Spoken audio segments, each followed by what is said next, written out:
Let's talk about relapse, a topic that's crucial to understand for anyone on a journey of recovery. It's a complex process and often misunderstood. We need to address it head-on. It's not a sudden event, a singular moment of weakness. Relapse doesn't just happen overnight.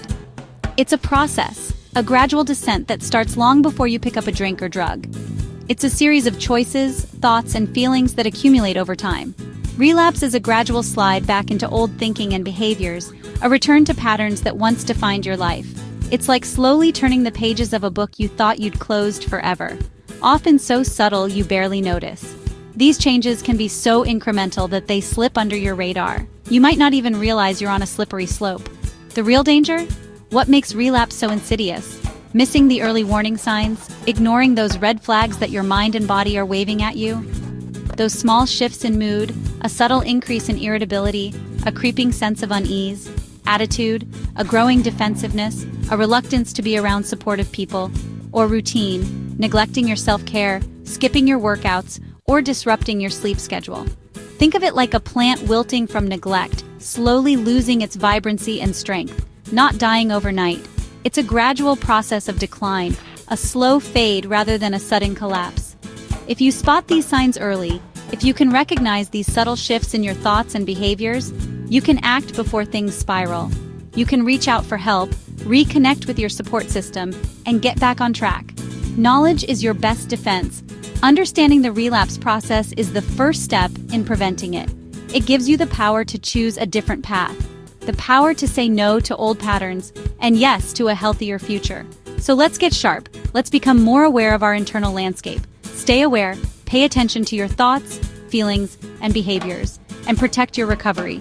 Guard it fiercely, like the precious gift that it is.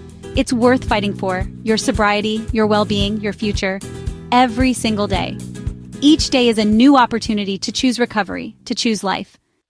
Relapse unfolds in 3 distinct stages, each with its own set of challenges and warning signs.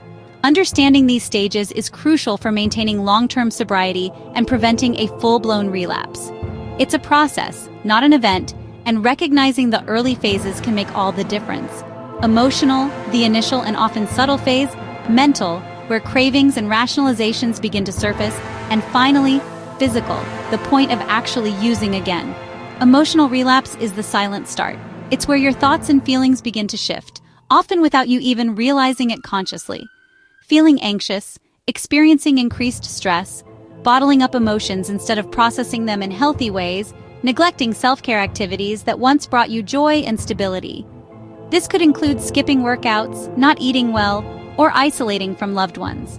If ignored, this emotional turmoil leads to mental relapse, a dangerous phase where your thoughts become increasingly focused on past substance use.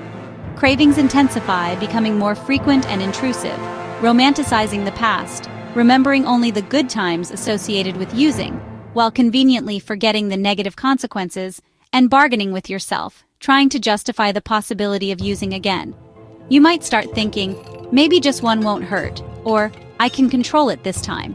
If this internal battle continues unchecked, it inevitably ends in physical relapse, actually using the substance again, marking a return to old patterns. Remember, physical relapse is just the final act. It's the culmination of a process that began long before.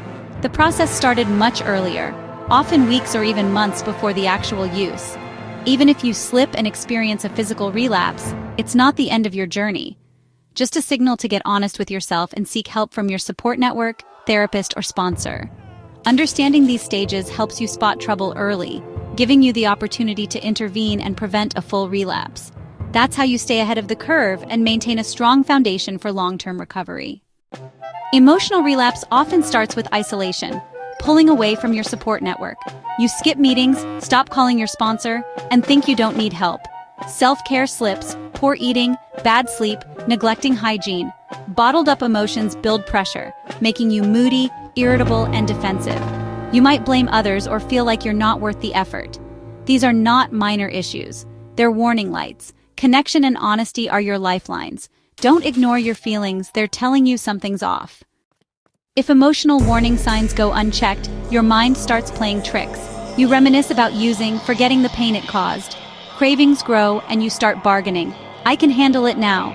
Lying and secrecy creep in, You hide your struggles from others. This mental tug-of-war is dangerous. Secrecy feeds addiction. The more you hide, the more power your addiction gains. Recovery thrives on honesty and openness. Admit the struggle. Don't let it grow in the dark.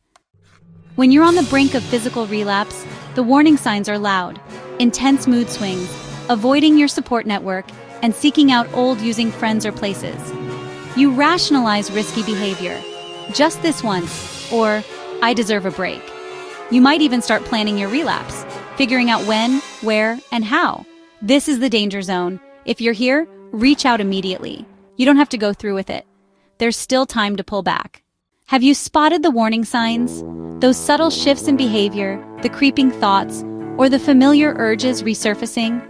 It's crucial not to panic, but equally important not to ignore them. Acknowledge what's happening, take a deep breath, and remember the tools you've learned.